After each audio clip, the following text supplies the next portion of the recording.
What is this? Take it back now! I just thought... This is completely inappropriate and disrespectful. I'm sorry. The classroom buzzed with excitement. Students clustered around Mrs. Victoria Ashford's desk, their arms full of birthday gifts, designer bags, expensive perfumes, gift cards to luxury stores, boxes wrapped in glittering paper with elaborate bows.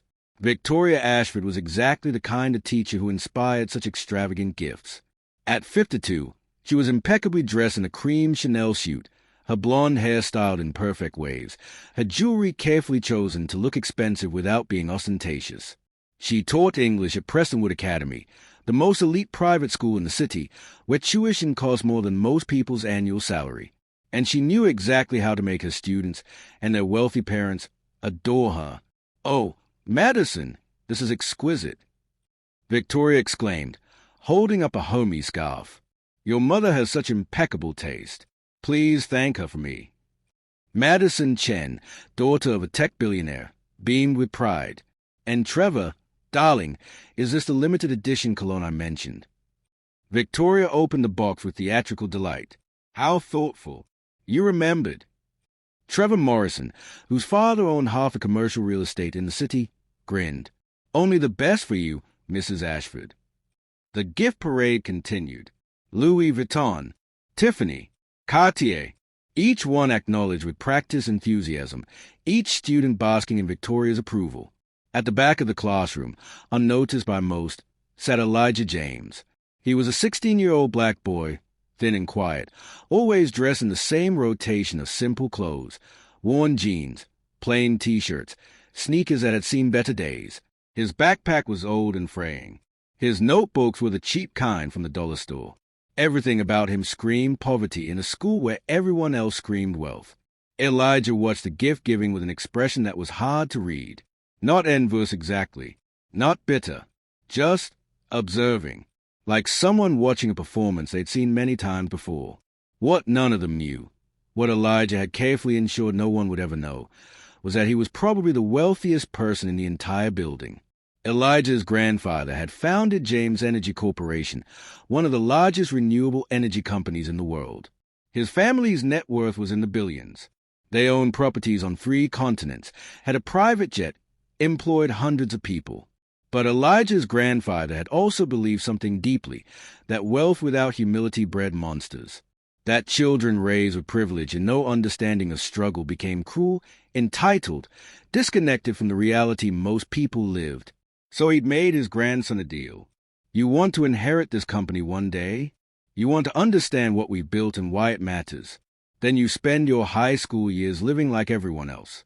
No luxury cars, no designer clothes, no private tutors or special treatment. You live on an allowance that matches what a working-class family could provide. You learn what it means to be ordinary, to be overlooked, to be judged." Elijah had agreed. Not because he had to. His trust fund would mature whether he participated or not. But because he wanted to understand. Wanted to know who people really were when they thought you couldn't offer them anything. And what he'd learned over the past 3 years at Prestonwood Academy was both enlightening and heartbreaking. He'd learned that most of his classmates were decent enough when you weren't a threat or a benefit to them. They simply ignored him. The poor scholarship kid who somehow managed to keep up academically but would never be invited to their parties or included in their social circles. He'd learned that some students were actively cool. They made jokes about his clothes, borrowed his lunch money as a prank, excluded him from group projects, and then complained when he didn't contribute. And he'd learned that adults were often worse than children. Teachers like Victoria Ashford had perfected the art of subtle contempt. She never said anything overtly cruel, never called him stupid or worthless, but her disdain was evident in 1,000 small ways. The way she sighed when he raised his hand to answer a question, like his participation was an inconvenience. The way she seated him in the back corner, away from the good students. The way she praised other students for work that was objectively worse than his.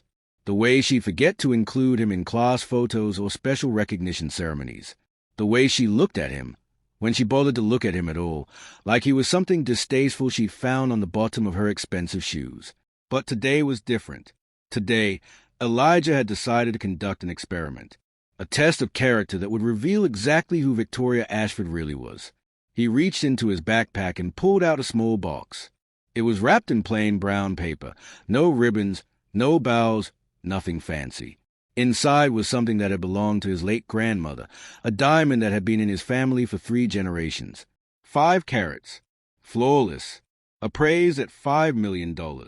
His grandfather had given it to him 6 months ago. Your grandmother wanted you to have this when you were old enough to understand its value. Not the monetary value. Any fool can see that. But what it represents. Love. Legacy. Family. When you find someone worthy of it, someone who sees beyond the surface, you'll know. Elijah wasn't planning to give the diamond away permanently, but he wanted to see what Victoria would do when presented with a gift from the poor kid. Would she accept it graciously? Would she at least acknowledge the gesture? Or would she reveal exactly who she was? He stood up and walked to the front of the classroom, his plain sneakers making soft sounds on the polished floor. The other students fell silent, surprised. Elijah never volunteered for anything, never drew attention to himself. Victoria looked up from examining a pair of diamond earrings from Ashley Wellington. Her expression flickered. Surprise, then annoyance, then a carefully constructed mask of polite interest. Yes, Elijah? Did you need something? Happy birthday, Mrs. Ashford. His voice was quiet but clear.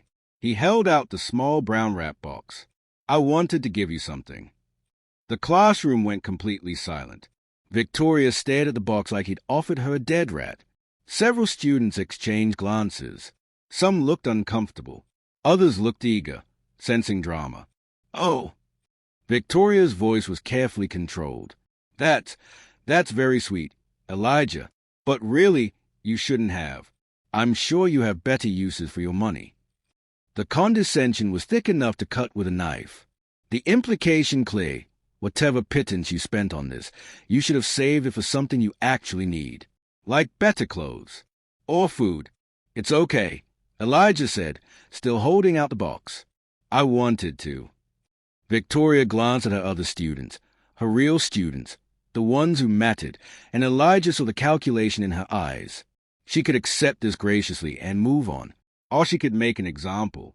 Show these wealthy children exactly where people like Elijah stood in the social hierarchy. She chose cruelty.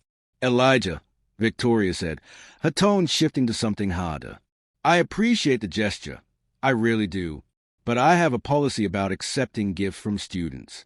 And frankly, she looked pointedly at his worn clothes, his fraying backpack. I'm concerned about your family's financial situation. The last thing I want is for you to feel pressure to spend money you don't have on unnecessary gifts for teachers. It's not... Elijah started. Please, don't be embarrassed. Victoria's smile was poison disguised as sympathy. I know things are difficult for some families. That's why Prestonwood has such generous scholarship programs. But part of being a responsible educator is teaching students about priorities. And your priority should be your education and your future, not buying gifts for teachers who frankly don't need anything from you. Several students were openly staring now. Some looked shocked, others uncomfortable. A few, the cool ones, were smirking. Madison Chen spoke up hesitantly. Mrs. Ashford, he's just trying to be nice. I'm sure he is, Madison. But I'm also trying to teach an important lesson about financial responsibility and knowing one's place. Victoria turned back to Elijah, her voice taking on a sharper edge. Elijah, I'm going to say this as clearly as I can because I care about your well-being. I cannot and will not accept this gift. It's inappropriate. It puts both of us in an awkward position. And honestly, it's a bit presumptuous. She pushed the box back toward him. Now please return to your seat and let's move on with our day. Elijah stood there for a long moment, the rejected box in his hand. His face was unreadable. No anger, no tears, just that same observing expression, like he was cataloging data. Are you sure? He asked quietly. You don't even want to see what's inside. Victoria's patience snapped. Elijah, I don't need to see inside a box to know that whatever you've purchased is not appropriate for a teacher to accept from a scholarship student. The answer is no.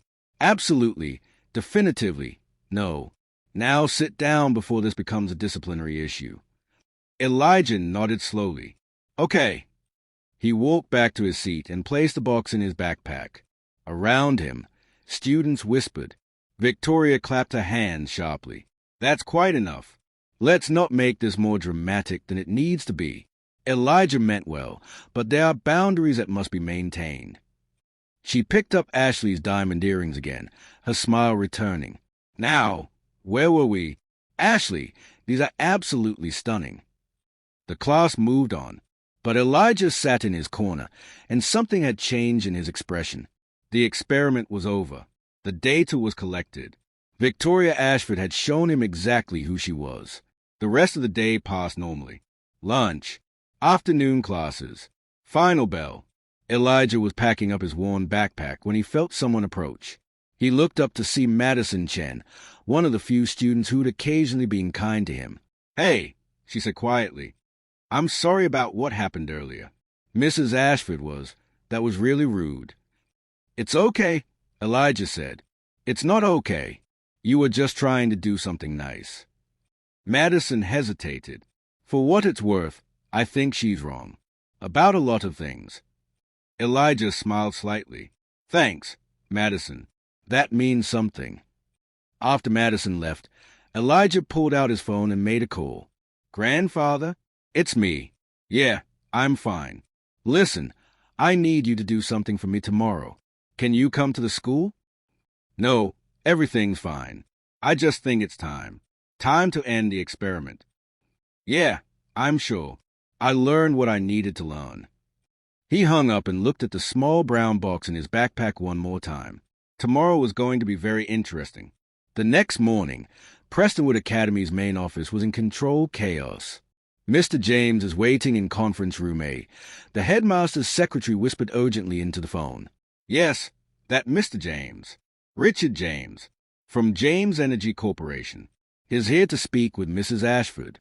No, I don't know why. Yes, immediately. In conference room A, the expensive one reserved for major donors and board members, sat a black man in his 70s. Richard James was distinguished, with silver hair and sharp eyes, dressed in an immaculate gray suit that cost more than most cars. Next to him sat two people, a woman in her 40s carrying a leather portfolio, and a younger man with an appraiser's loop hanging around his neck. Headmaster Dr. Philip Morrison entered, slightly out of breath, his hand extended. Mr. James, what an unexpected pleasure. If we'd known you were coming, we would have prepared a proper welcome. Your grandson is one of our most valued scholarship students. Valued? Richard's eyebrow rose slightly. Interesting word choice. I'd like to speak with one of his teachers. Mrs. Victoria Ashford. English. Of course. I'll have her brought in immediately. Dr. Morrison's mind was racing. Y was one of the school's most prominent benefactors, whose donations they'd been courting for years, asking about a scholarship student and a random English teacher. 5 minutes later, Victoria Ashford entered the conference room, confused but confident. She'd been pulled out of her first period class with no explanation. Then she saw Richard James and froze. Everyone at Prestonwood knew who Richard James was. His company's logo was on half the buildings in the city. His foundation donated millions to education. The school had been trying to get him to fund a new library for 2 years. Mr. James, she said, her voice carefully controlled. What a wonderful surprise. To what do we owe this honor? Sit down, Mrs. Ashford. Richard's voice was polite but cold. Victoria Saturday. Dr. Morrison hovered near the door, uncertain. I understand, Richard began, that yesterday was your birthday, and that students brought you gifts. Victoria's smile was gracious. Yes, the children are so thoughtful. It's one of the things I love about teaching at Prestonwood. The students come from such cultured, generous families. And one student, a scholarship student, I believe, tried to give you a gift as well. A small box wrapped in brown paper. Victoria's smile faltered slightly. How did he know about that? Ah, yes, Elijah James. She glanced at the headmaster. I had to decline, of course. It would have been inappropriate to accept a gift from a student in his circumstances. I'm sure you understand. We have policies about. What were his circumstances? Richard interrupted. I'm sorry. You mentioned his circumstances. What were they? Specifically. Victoria shifted uncomfortably. Well, he's a scholarship student, obviously from a financially disadvantaged background. His clothes are quite worn. I believe he lives in one of the less affluent areas. I didn't want to put him in a position where he felt pressured to spend money his family clearly doesn't have. I see. And you said this in front of the entire class. Victoria realized she was in dangerous territory but wasn't sure why. I was trying to teach a lesson about financial responsibility and appropriate boundaries. By humiliating a 16-year-old boy in front of his peers. I didn't humiliate anyone. I simply declined a gift that was inappropriate to accept given the circumstances. Any reasonable educator would have done the same. Richard reached into his jacket and pulled out a small brown-wrapped box. The same one. Victoria's eyes widened. This gift, Richard said quietly. The one you rejected without even opening. The one you called inappropriate and presumptuous. Would you like to know what's inside? Mr. James, I don't see how this is relevant. Open it. It wasn't a request. It was a command. With shaking hands, Victoria took the box, unwrapped the plain brown paper, opened the velvet case inside, and gasped. The diamond caught the conference room light and exploded into 1,000 rainbows. 5 carats of flawless perfection, set in platinum, gleaming with a fire that could only come from exceptional quality. That, Richard said softly, is a $5 million diamond. It belonged to my wife, Elijah's grandmother. She left it to him with specific instructions to give it to someone worthy, someone who saw beyond surface appearances, someone with character. The room was utterly silent. He didn't intend to give it away permanently, Richard continued. He just wanted to see what you would do, whether you would treat him with basic respect and dignity, whether you'd judge him by his character instead of his clothes. He leaned forward. You failed spectacularly. Victoria's mouth opened and closed. No sound came out. My grandson, Richard said, his voice hard now, is one of the heirs to a multi-billion-dollar fortune. He could have shown up at this school in designer clothes and a chauffeur-driven car. He could have bought your affection with expensive gifts and family connections. Instead, he chose to live modestly, to blend in, to experience life as a normal teenager without the distortion of wealth. He gestured to the diamond. Do you know why? Because I taught him that how people treat you when they think you have nothing reveals their true character. And you, Mrs. Ashford, revealed yours. Dr. Morrison looked like he might faint. Victoria had gone completely pale.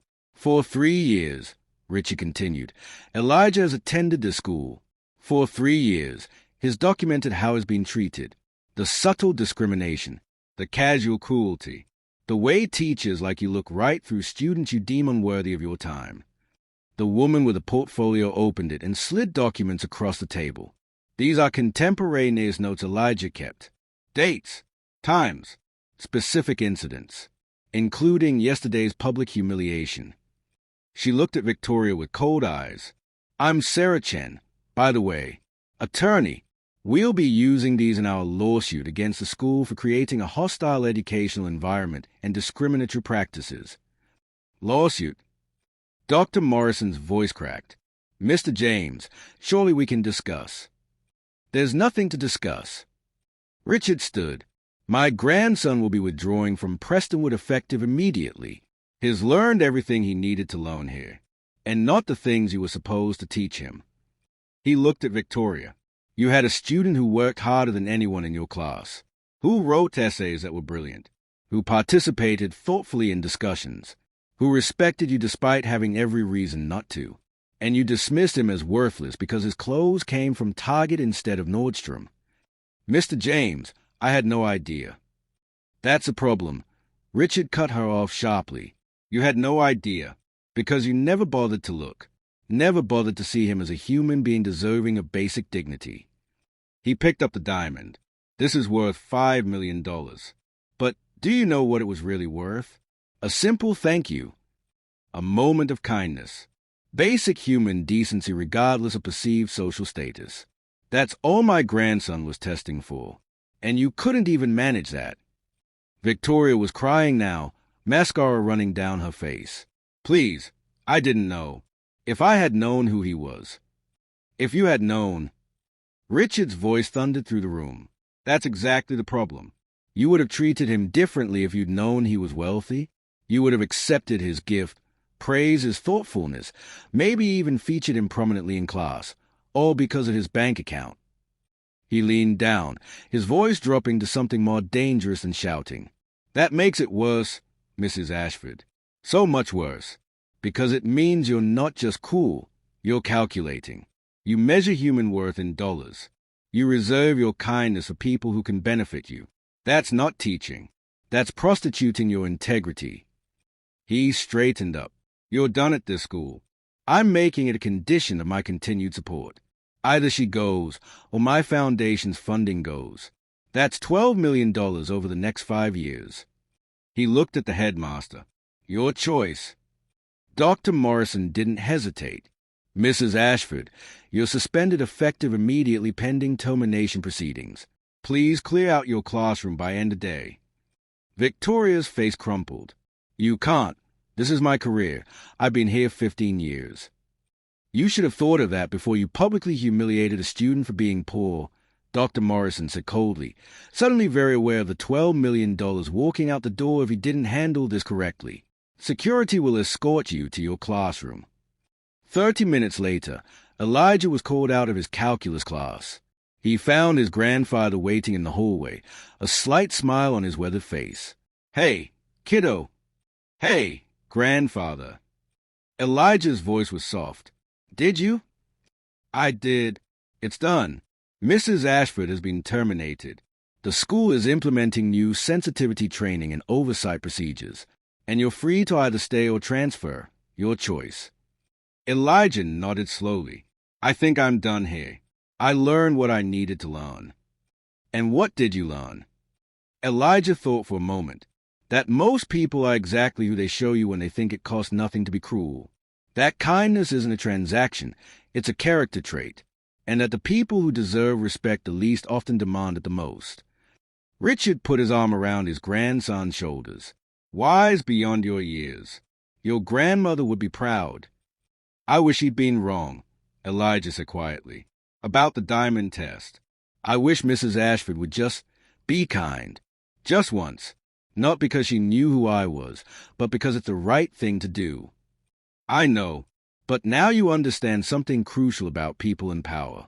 Some people only respect those they think can help or hurt them, but those aren't the people you build a legacy with. Those aren't the people you trust with anything that matters. They walked down the hallway together, past lockers and classrooms, past the life Elijah had lived for 3 years. Grandfather. Yes. The diamond. Can I keep it a little longer? I think I might have found someone who actually deserves it. Oh? Who? Madison Chen. She's been kind to me from day one. Invited me to study groups when others excluded me. Defended me when people made jokes. Never once asked what I could do for her. Elijah smiled slightly. She doesn't know I'm wealthy, but she treats me like I'm Mata anyway. I think grandmother would have liked her. Richard squeezed his grandson's shoulder. Then she's earned something far more valuable than a $5 million diamond. She's earned your trust and respect. And that, my boy, is priceless. 6 months later, Victoria Ashford sat in a small apartment, scrolling through job listings for the 3rd time that week. She'd been blacklisted from every prestigious private school in the state. The story had gone viral. Teacher rejects poor student's gift, loses job when $5 million diamond revealed. Her name was permanently associated with elitism, cruelty, and stupidity. She'd applied to public schools, charter schools, even tutoring companies. But everyone Googled her name, and everyone found the story. The irony wasn't lost on her. She'd spent her entire career cultivating relationships with wealthy, powerful families, dismissing everyone else as beneath her notice, trading her integrity for access to money and status. And in the end, it was a poor scholarship kid she'd humiliated who'd had more power than everyone else combined. She thought about that moment constantly. The small brown box, her condescending smile, the way she'd lectured Elijah about financial responsibility and knowing one's place. If she'd just opened the box, if she'd just said thank you, if she'd shown even a shred of basic human kindness. But she hadn't. because she'd measured his worth in dollars and found him wanting. And now she understood, too late, that worth had nothing to do with money. Meanwhile, Elijah James was thriving at his new school, a public school where he'd finally stopped pretending, where he dressed like himself, acted like himself, and used his resources to create scholarship programs for students who actually needed them. And Madison Chen wore a beautiful diamond necklace, not the $5 million one, but a smaller one Elijah had commissioned, a symbol of friendship earned through character, not transaction. The $5 million diamond that sat in a safe, waiting for someone else who would pass the test, who would show kindness without knowing the reward, who would prove that their character wasn't for sale. Because that's what his grandmother had taught him and what Victoria Ashford never understood. True worth has nothing to do with what you own and everything to do with who you are when no one's watching. Respect isn't earned through wealth or status. It's earned through character. And character is revealed in how you treat people who can do nothing for you. Moral lesson: never judge someone by their appearance or perceived social status. The poor kid might be a billionaire in disguise. But more importantly, every human being deserves basic dignity and respect regardless of their bank account. How you treat people when you think they have nothing to offer reveals your true character. And character is the only currency that truly matters.